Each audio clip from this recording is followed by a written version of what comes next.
Karen Alexander, and this is Jack Lazaro. Together we host the Known to Be podcast, Tales from the Trailer. Thank you for joining us today. Like, share, and follow.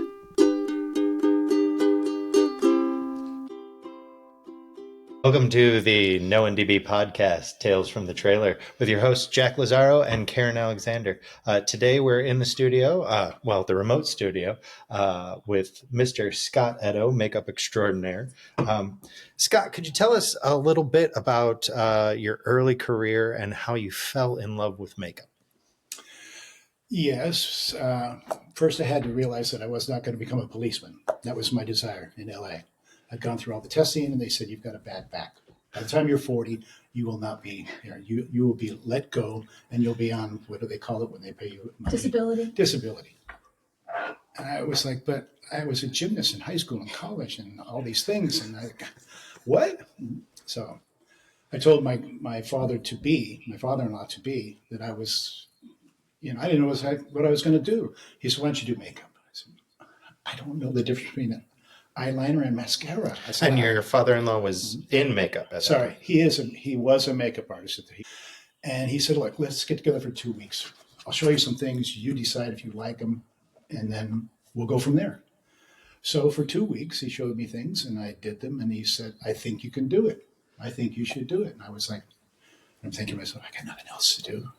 His daughter is my wife now, and all this kind of stuff. And so I said yes, and he taught me more and more and more. And then he took me around to studios, main studios, to meet the heads of department and all these big studios because he knew them. It's my son-in-law, and blah, blah, blah, blah, blah, blah. So I got my first job when the phone rang at my mother's house, and I happened to be going over there to see how everybody was. She said, some guy just called from NBC, and he wants you to come over and do the Carson show. You have to come over and do Johnny Carson. I shrank. I melted on the sidewalk there in front of the house, like, do Johnny Carson? I can't. But I was like, okay, Mom, thanks. And I went home. And when I got to the Carson show, I was doing a guest or something. But that was the introduction, and it's going to be 48 years ago. That must have been a moment where you were just like, shit. Oh, yeah. No, I think I shit my pants at the time. Pardon me. But no, it was just one of those things like, why the biggest guy in television? Why? And I kept doing the Carson show, and I ended up going in the mornings and doing one of the TV shows, I forget what it was. But anyway, that was my beginning. Yeah, oh, that's great. So it was very much still the studio system. You would go onto the lot and they would tell you what you were doing for the day, as opposed to the freelance era that we all work in, where it's catch as catch can. Well, I finally got a call in June. 4 months later, I got a call from Nick Marcelino, who was the department head of makeup at Universal. Mm-hmm. And he said, I got one day for you. He called me when I was at the office, when I was at Johnny Carson show. And I go, yeah. He goes, I need you tomorrow, one day. That's all I can give you. Mm-hmm. I spent 3 years solid. Yeah. They liked me. I liked them. It was great. I did the $6 Million Man series for 2 seasons. Yeah. And I wanted to do Battlestar Galactica when that came out. It was amazing stuff. Love Battlestar Galactica. I'm just going to go ahead and throw my little nerd self in. Yeah. I don't watch a lot of sci-fi, but Battlestar Galactica Back was in the my day? jam. Oh, yeah. And even the new one was my jam. I was true to the whole thing. Yeah, Lauren Green and those kind of people, I was like, yeah. And people liked me, which I liked them right back. It was one of those things like, okay, I wake up every morning going, I hope I can still do whatever they want me to do. It's kind of a scary thing in the beginning. Mm-hmm. And I was in charge of the Battlestar Galactica. Mm-hmm. Nick Marcelino made me, after the first season with $6 Million, Steve Abrams, who was his makeup artist, and I was helping. I know Steve Abrams. Steve didn't go back to the last season, and they said to Lee Majors, so what do you want to do? Who are we going to bring in? So, is that kid Scott that was with him? Is he around? Yeah, he's still. I like that guy. Mm-hmm. So I went in and ran the show for the last season, and then Battlestar Galactica, and then after Battlestar Galactica Nick just kept me busy, and it was lovely. Oh, that's great. Did Hey, you? I'm sorry. yeah, no, go for it. Did you feel like you had found your place? Like at that point, did you realize that this is something that you felt you could do for your Makeup? career? Yeah. Oh, yeah. No. There was no doubt that that's what I want. I just wanted to go right down that road. Just stay with it and Yes. just because it is once you start, it's Once really the hard. doors are open, Once, I mean, it's very hard. Yeah. The red doors at the makeup, Yeah. the big red doors. And they gave me a room right upstairs See, where I had looked right down the road to all the people who were coming in the morning. And probably saw my mom. I had I love that that the LAPD said No. you are not going to have a job. You can't be on your Yeah. feet. And you said, "Oh yeah, I'm going to find a Over job here." where I can Yeah. where I can do 90 hours a week standing Yeah. up." Oh, that's great. We're going to take a little break. We'll be right back with more of Scott Eddo. We just heard about his early days in the studio television system, and which brings us to the next part, which is you made the transfer, and most of our audience does not know that in the early days of film and television, you were either a television artist or a film artist, and there was very little overlap in the early days. Yeah, you didn't go back and forth. You Right. didn't do TV and then go do a movie like you do now, and then go do TV and then do a movie. You were like, whoop or whoop. Yeah. You had your Different. two tracks, and you actually made the jump. So how did you do that, and what was the situation? It was a situation where I almost daily I would say, I wish I could get a movie. But there was a group of makeup and hair people that got all the movies. Mhm. They got all the phone calls. I could call in and ask about it. I said, oh no, we have already got it. And I was like, it turned one day I see the Top Gun is going to be made. I didn't even know what it is, but I knew that Rick Sharp was going to do it. And that was the son-in-law of Nick Marcelino. So I called Rick. I said, Rick, you got somebody to help you on that show? He goes, no. I said, I'd love to do it. I don't care what they pay me. He goes, well, I need an assistant. I went, yes. Did the film. And when it came out, I was in a Mexican jungle doing a movie called Predator. Mm-hmm. And the person that produced Predator was, I had his name just a second ago. Who's the guy that does all our movies? Anyway, he came up and looked at my trailer on the outside in the desert, and he goes, "What's that poster of?" And it was Top Gun. And I said, yeah, I did the movie.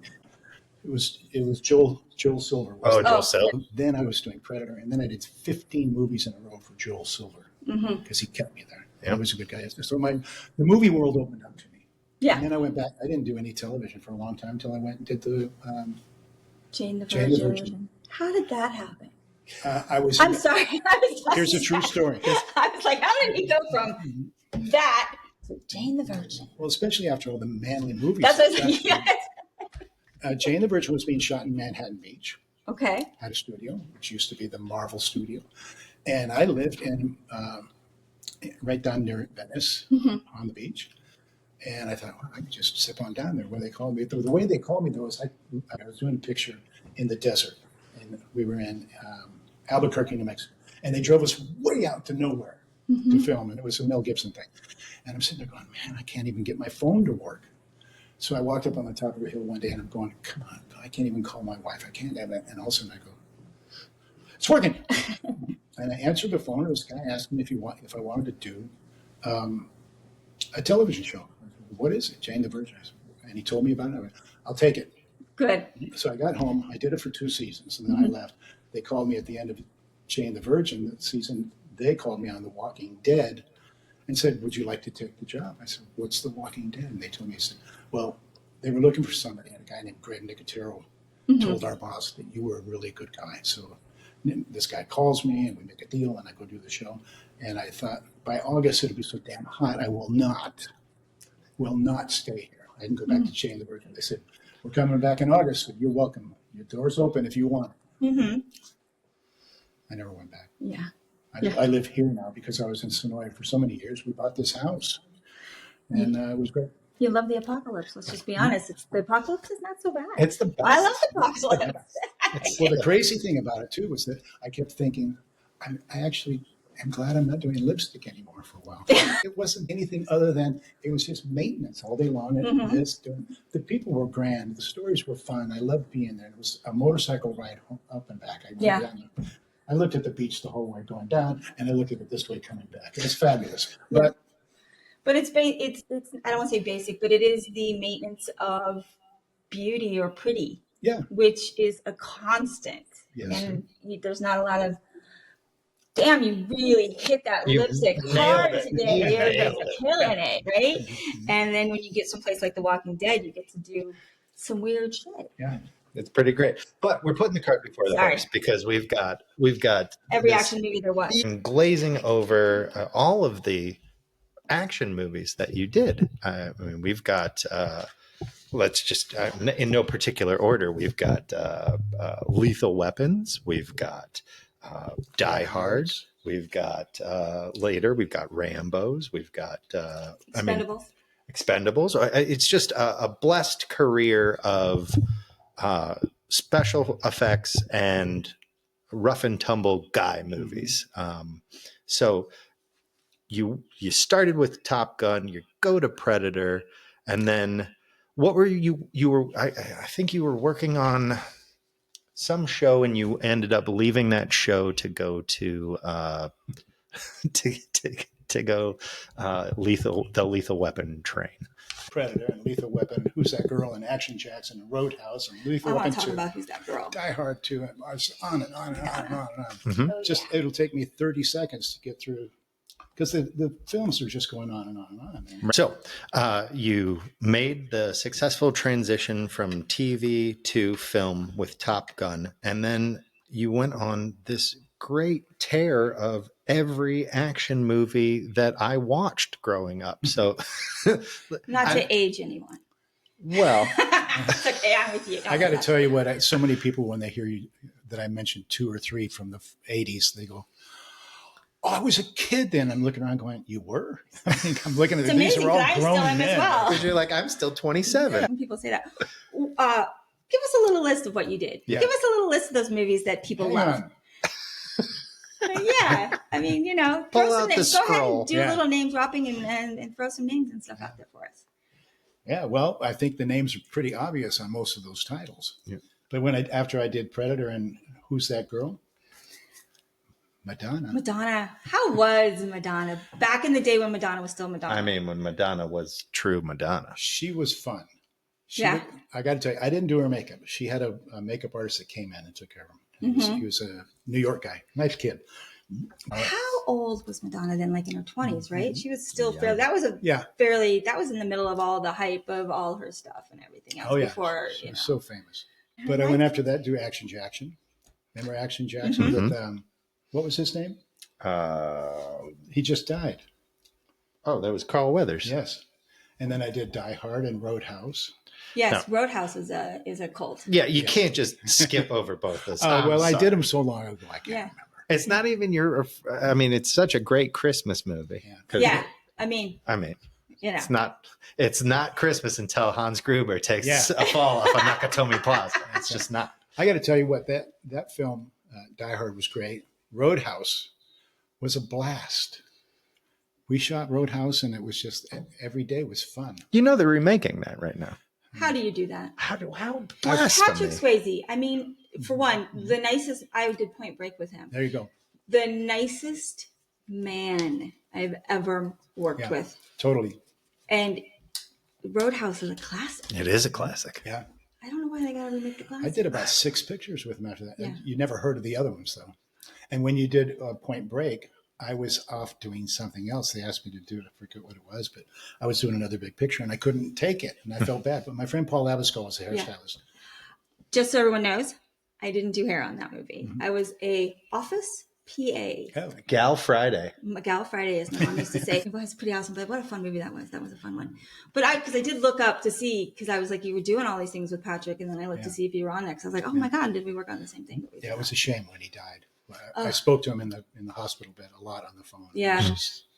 It's just genuinely an amazing human being. Yeah, that's great. I'm going to give you a Swayze word, buddy. That's what his family called him. Only his best friends in his family. Since he was a kid, he was Buddy. And I called him Buddy. I named my dog Buddy. Oh, Buddy's right at our feet. Yep. Yes. Yeah. We love dogs under the table when we do this. I mean, but also Sylvester Stallone. 15 pictures. What do we call Sylvester Stallone? Do you call him Mr. Stallone? No. Sly. Sly. Is he cool? Yeah. He is a good guy. Yeah. I really like him. I mean, he's still out there. He's got Tulsa King and he's killing it. I mean, I just watched it and he's killing it in it. Yeah. It's so good to see him out there and still working and stuff. Yeah, absolutely. That's what he'll do until his last days, I believe. He's just that kind of guy. He's just going to keep going. That's great. So you are in the late 80s, early 90s, and now you're doing all of these franchises. I mean, these big movies like Die Hard, Lethal Weapon were on 2 and 3, and your dance card is full. How'd you pick your projects? Let me tell you one thing, so I don't get too far past it. Sure. When I started working with Sly, Demolition Man, I thought to myself, I said, oh, shit, he's not doing any more Rambos or Rockies. Yeah. He's just not doing them. Yeah. And he told me, I've done them all. I was like, oh, crap. So 2005, my phone rings. I'm just finishing a project in Connecticut. And I go, what's up? And he goes, what are you doing? I'm just getting done with this picture. I'm coming back to LA. He goes, we'll get down here quick because we're starting another show. He sounded better than that. Yeah. But you do pretty good. You do pretty good. Pretty good. But it was Rocky. There's Rocky Balboa. Yeah. And then 2 years later, we did Rambo. Did Rambo again, but they just called it Rambo because I never had any names with it before. Right. So I was thrilled because I got to be part of the party. Yeah. Doing those 2 pictures, and they were great. And he, to this day, I've read articles that he's put out that that's his favorite Rambo. Yeah. That's his favorite Rocky. Those 2 that he did later on. Do you think it's because he had more control and he could pick his crew and stuff? I know that the one where he did Rocky, it was a story about how he had neglected his son. Yeah. And his son didn't have anything to do with him. And if you saw his what did they just have on the air? They called Sly. It was documentary. Documentary, and that was a lot about being aware of his children and what they needed to be, know that they were loved by him instead of just out doing work all the time. And that's what made him think about the Rocky that he did. It was about his son. And brings great closure to the entire franchise. Yeah. So what's interesting is in this new one that he's doing, that is a huge story point, is his relationship with a daughter he wasn't there for. So it's obviously something he's still working through a little bit, or he has such a grasp on it now that he understands it. And it's kind of interesting that you say that because I didn't really put the 2 together. Yeah. But and that's just because I just watched it. He really loves his. Now he gives those girls a lot of love. I see it. It's great. Yeah. Bruce Willis. One of my favorite pals. Yeah. We started on the Die Hard and then we went to Die Hard 2 and I didn't do 3 with him though. I did. No, I did 3 with him. Did you work on 3 in New York? No, that was a Lethal Weapon that I did 3. Lethal Weapon. Yeah, because I worked, my stepfather did the special effects for 3 and we were in New York and in South Carolina. I did, I think, 8 films altogether with Bruce. Yeah, you got Hudson Hawk in there. Boy, did we have fun on that. I bet you did. As time goes by. Are you still in contact in any way? No, not with his illness. So you, through all of this, you keep making really good connections with talent. You work for Danny Glover a whole bunch of times. You work for Stallone, Bruce Willis, Mel Gibson, who you continue to work with to this day. Is that a recipe for success, or is that just being a good time guy who provides the good service? What's your thoughts? I think, if anything, I don't create a problem for them. It's like I used to do that with Norman Reedus, one of my favorite men in the business. It's like when we start out the day, it's like, how you doing? Everything okay? I don't get nosy. I listen, anything you want to tell me. Did you get something to eat? Because I'm going to order something, just kind of like a brother. And then again, when it comes time to do the makeup in the morning, we discuss it. What does it look like? What do you want? How much? And we just go through it. Yeah. And also, I'm pretty much doing one person per movie when they're big people. Yeah. That's everything I've got is focused on you. Are you comfortable? Are you happy? Is this okay? Do you need something? And I think just that feeling alone is something that you like to be around. If I were him, I'd say, this kid's okay. It's just kind of like the original person when Lee Major said, where's that guy that was with Steve Abrams? Where is he? Yeah, he's a good kid. Why don't you bring him in? Yeah. And, and I went on to do a little bit of The Fall Guy with him. About 3 years later, I got a call, and I did it for half a season. But yeah, and it just continues. As long as they're treated well and they're happy with the results. And you don't cause drama or problems. Do you ever, or have you ever worked with a woman that carried? I mean, like, do you feel like you are more connected to the men? Because it feels like a lot of your shows and stuff, although there were women involved, a lot of the people that you carried on with were men. Is that just because that was just a more comfortable place, or they just got along with you? I think it was probably just the male. Yeah. The male. The machismo. I think I always had a good thing with, like, Melissa on our show, The Walking Dead. Melissa is a sweetheart. Now, I made her up a couple times. Right. But we had a great relationship. I was in the trailer, and she came out and she finally worked the second half of The Walking Daryl Dixon in France. Yeah. And, it was hugs and kisses. And it was just like, she's a wonderful person. There are great people out there that you don't always get a chance to get to know inside. Right. Yeah. You just can't. How about crew? Do you like working with female members of the makeup department? Sure. And what kind of energies do they bring to something like The Walking Dead or some of your shows? Well, there are more women makeup artists now than there are men, whereas men had the whole stable back in the 60s and 70s. In the 70s, we had our first makeup artists that were females, and not a problem there. They were usually daughters of makeup artists, so they were trained well, and they had an idea what's going on. Well, and there was a fair bit of gatekeeping involved with that over time. I mean, we know that it was all body makeup artists were normally women because it was inappropriate for a man to paint a woman's body. And so that's how you got that whole second tier of makeup artist, of body makeup artists, where almost in an effort for the department head men to retain power, I guess is what I'm gathering from history. I think it was the norm. I think it was just about making the woman feel comfortable. The body makeup, absolutely. Yeah. Absolutely. And I think that was an important thing to do and stuff, but it's, it is. But like you get to do the body, but lady, you don't get to paint faces. I think that's crazy. Out of all your action, and then we'll move on away from a little bit of action. What did you love the best? Did you love, the diehards where you're playing in the urban jungle? Did you love crawling through the jungles and doing Predator? I mean, they were all in their own right fabulous. Yeah. When Predator and stuff was done, was it unusual to be going to the places at that time? Was the location unusual to? Do you know what I mean? Like, we weren't filming on backlots and stuff as much anymore. Now you're going to the actual. You're dealing with the rainforest, forests and jungles and shit. And how did you move all that stuff around? And I didn't know the Gibson. I was lucky that I didn't have to do that stuff. It was tough though. Yeah. I mean, even doing The Walking Dead, we were up in the hillside all day. Now we were in a city. We were close to everything.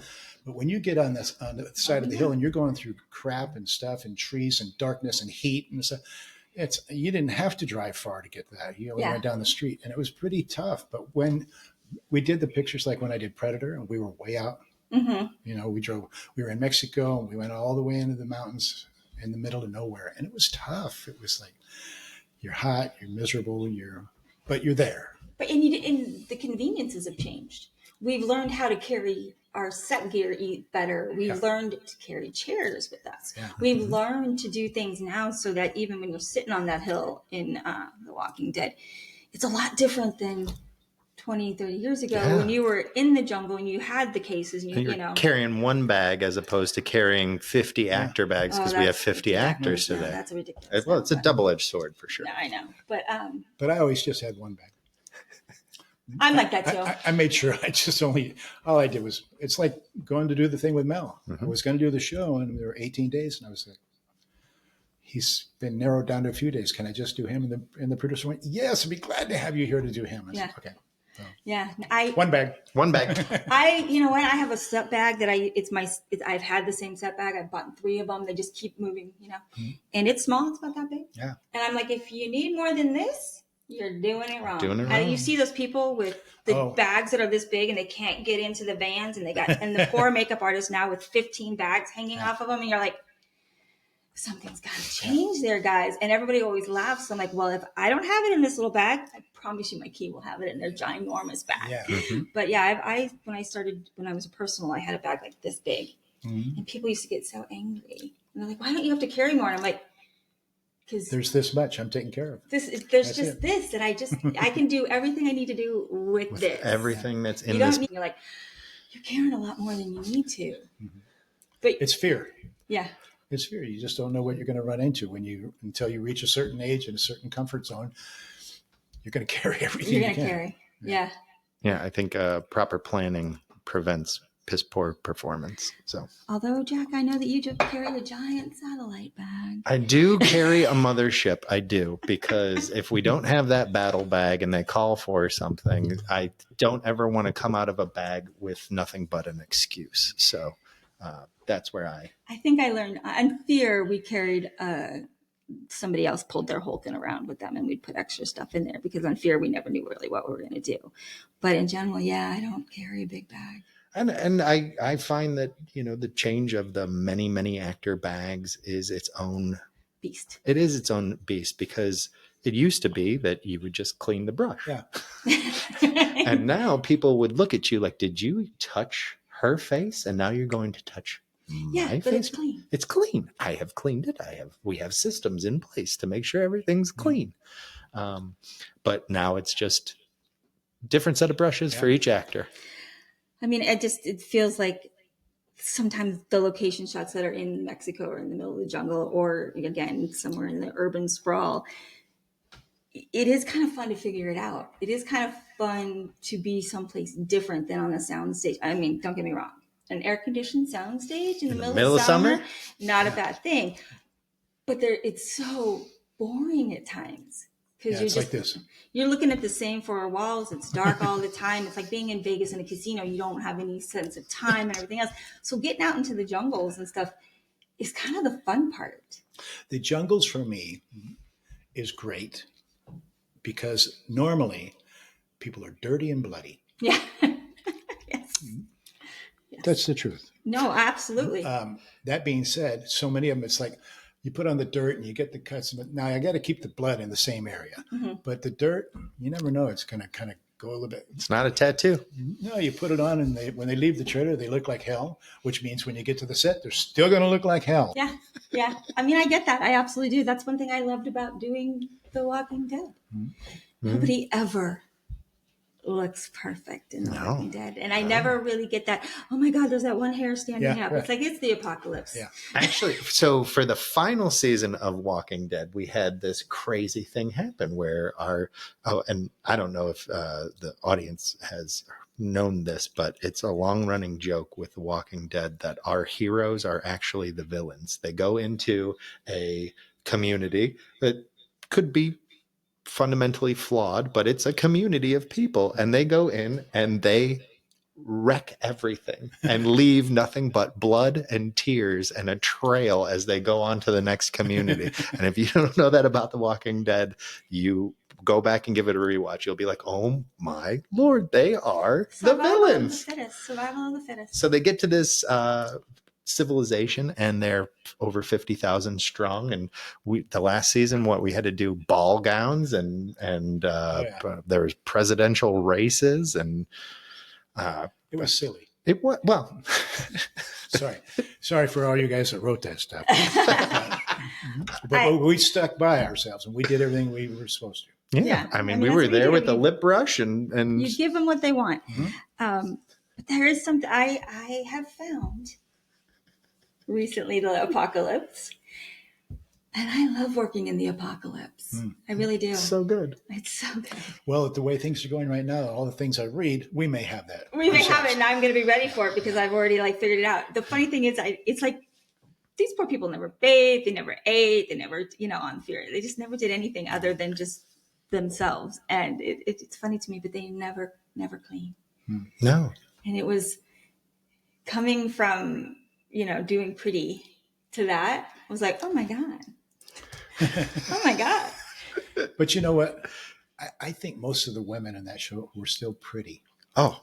They just had the bone structure and when you looked at them, you went, "Oh, they are a little bit dirty," and they cut their cells, but they're still beautiful women. Mm-hmm. The guys, they're a whole different thing. Yeah, I mean, it's definitely that kind of a thing. But yeah, it is I also think that some people don't realize, and it may be different for you because you've been doing this far longer than I have. Is not far longer because actually not that bad probably. Sometimes dirty is not as easy as people think. Oh yeah, true. Breaking somebody Your skin down gobbles it up if you're not paying attention to it. Mm-hmm. It does. Breaking someone down sometimes is harder than building somebody up. Yeah. No, I had on Jenna, I had a 5-stage process to get her from her lily white complexion to sunburnt, covered in dirt, and had all of the trauma. I mean, because she got beat up in every other episode. I mean, it was probably the only person who's gotten more beaten up would be Lauren Cohan on the original. So yeah, she gets beat up a lot. She lost a finger. She gets, there's a lot of shit that goes on to that poor woman. But yeah, I always, because when people come to work for me, and they come into the trailer, they're coming into The Walking Dead or some kind of experience like that where people are not doing well and things like that. You have to almost retrain their brain to not want to do better, to not want to be pretty, to not want it to be perfect. And shit moves. Mm-hmm. Hair moves, dirt moves, things move, people sweat, especially in Savannah. So that's kind of a, everyone always is like, oh, it's The Walking Dead. How hard could that be? But it's also like, yeah, you really have no idea. Yeah, it's true. What we do. And make it consistent. You're absolutely right. I mean, consistency is king. Yeah. Hey, Scott, just preferences. What do you like better, department heading or being a personal? Personal. Why? Well, I mean, I can be a department. I've been a department head and a personal in lots of movies. I run the show, but I'm just doing that one person. And I would say I did more of those than I did just personals. I was always going into a show to do a personal who was the lead. And the producers would say, And that's what you like too, though. Do you like getting to design or control the look of a whole show? Or are you happy with just the one person?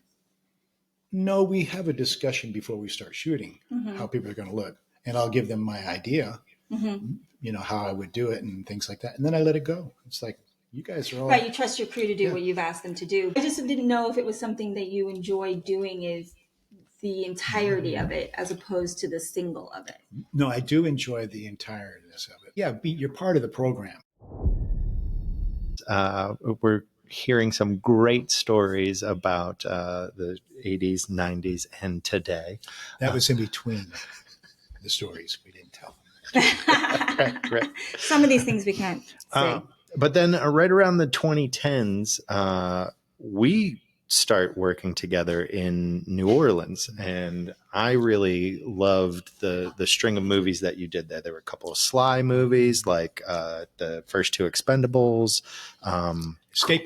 Escape Plan, Grudge Match with De Niro. Yeah. And I mean, two great boxers back in the ring.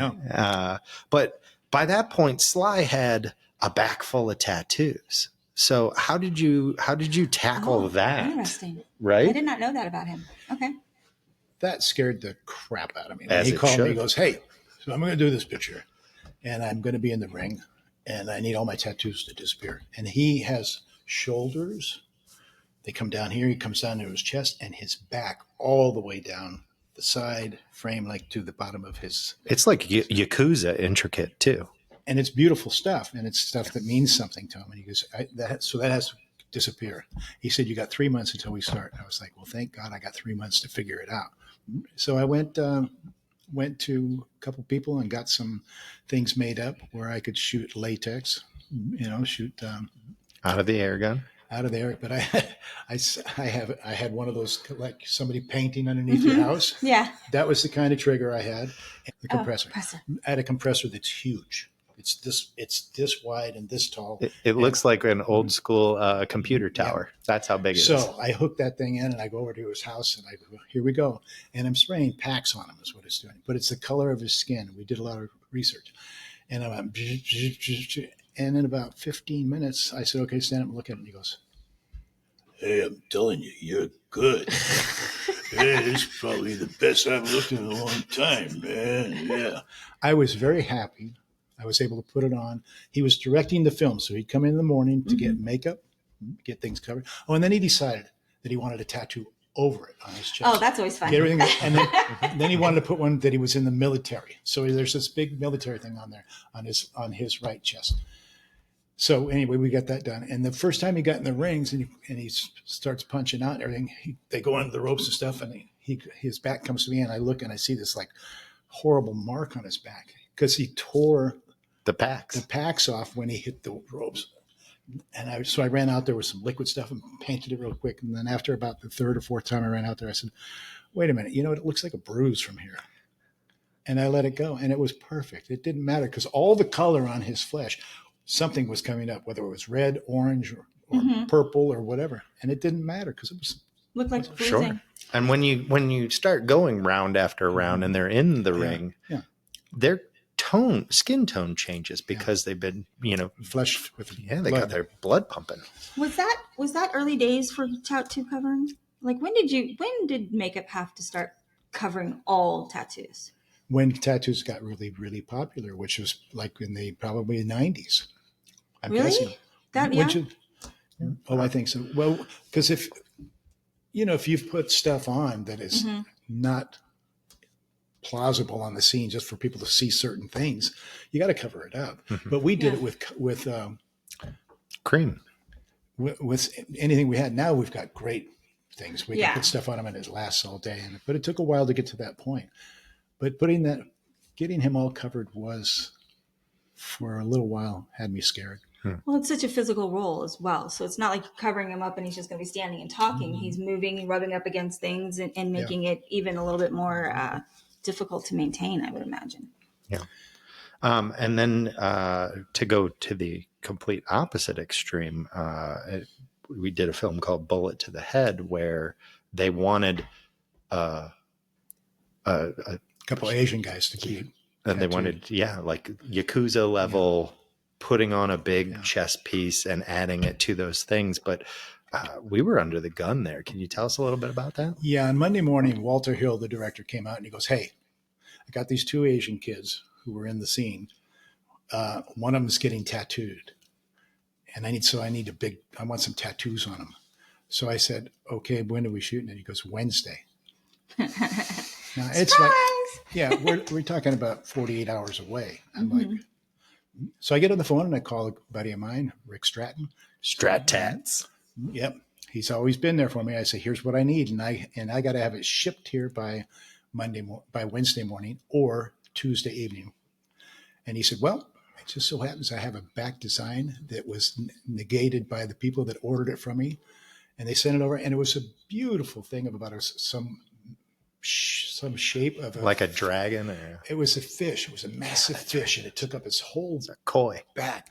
And it was you could see where they had just had the needle, and the skin was red around it. It was like, it was the perfect thing. So I put that on him, and then I do some stuff on his arms, and we do the chest with other pieces that we had. And he goes out there, and Walter Hill goes, shit. Okay. Yeah. You got it there in 48 hours from LA. He was like, I should have asked for something more. Yeah. All the skin was covered. I ran out. I ran out of space. And there was the other guy who played his brother or friend who was sitting in the chair watching Ted, and he had his arms all down because he had his shirt on. But it was we were lucky. It's fun when you get to pull something like that off. Yeah. Have you ever pulled a rabbit out of the hat any better than that situation?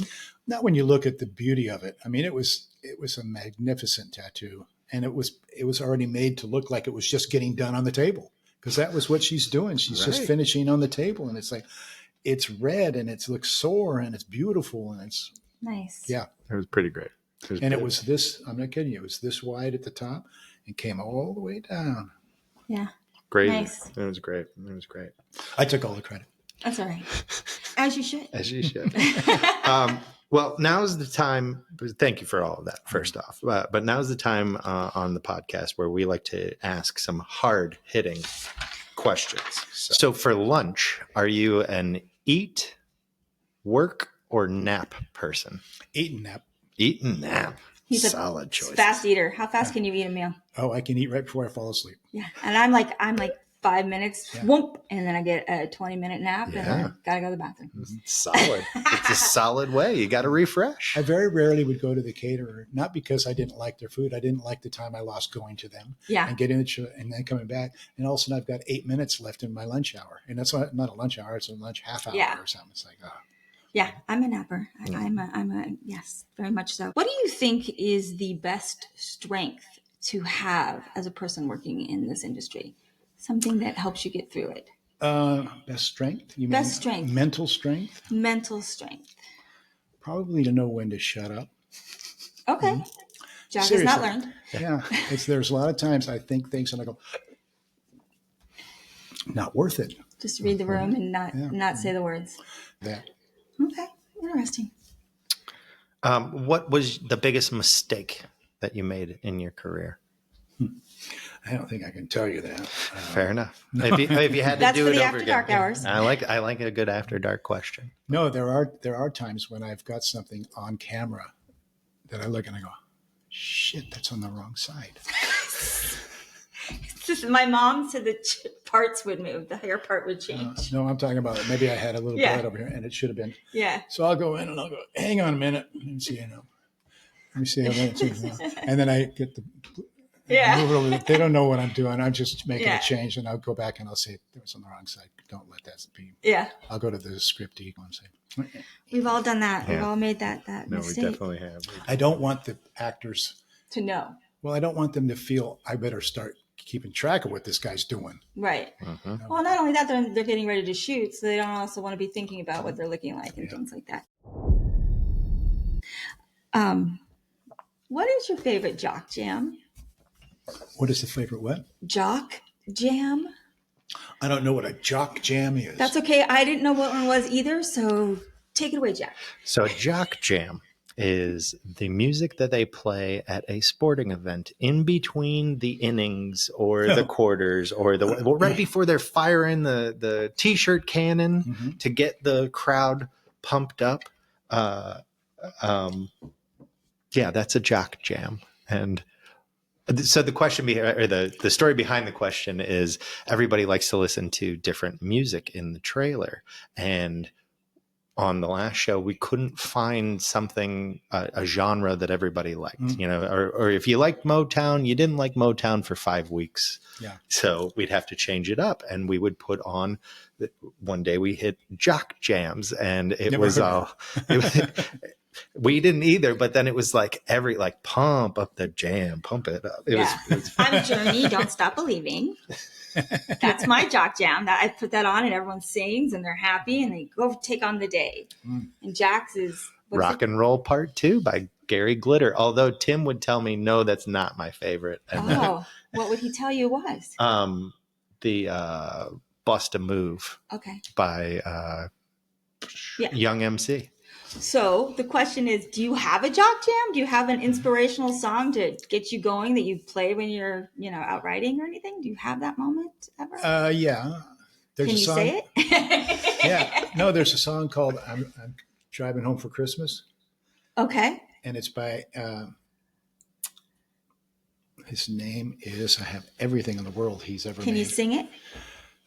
Driving Home for Christmas. I can't because my voice is It's a great song, and I got it in like 2004, 2005, and my wife and I. That's your song. When it's coming out, we start singing that. You love that song. Oh, yeah, that's Can great. you find it? Are you looking for it? I have it right here. Oh yes, he's like, let me. No, it's on save. Yeah, do you have it? I do have it in here. I just got to get to my music. Because that would be a fun look. It is a lovely song. Got to put the readers on. Well, you know, It'd take me a second to get you it. wear yours all the time. I do. Is that it? Yep. Kick it in. Kick it in. Play it. Let's hear it. I love this song, Let's hear it. Here. especially because I drove home at Christmas time when I was in college in Utah, and I was kind of like, Star Galactica? no. Did you ever watch Battlestar Galactica? Did I ever watch it? No, her. You've never. You've Oh my never God. seen- Okay. All right, I'll fix it. I will fix it tonight. And you got to do both. I know. You have to do the original, and then you got to do this Katie step. I know this. Yeah, that's it. Oh. Here you are. You've been watching the No MDB podcast with your host, Jack Lazaro and Karen Alexander. We're just going to enjoy the music Chris for a minute. Ria is the singer, and he wrote the song.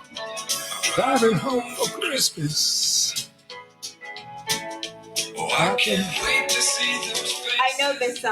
I know this song. It It's is a good wonderful. way. It is a It's good way. happiness.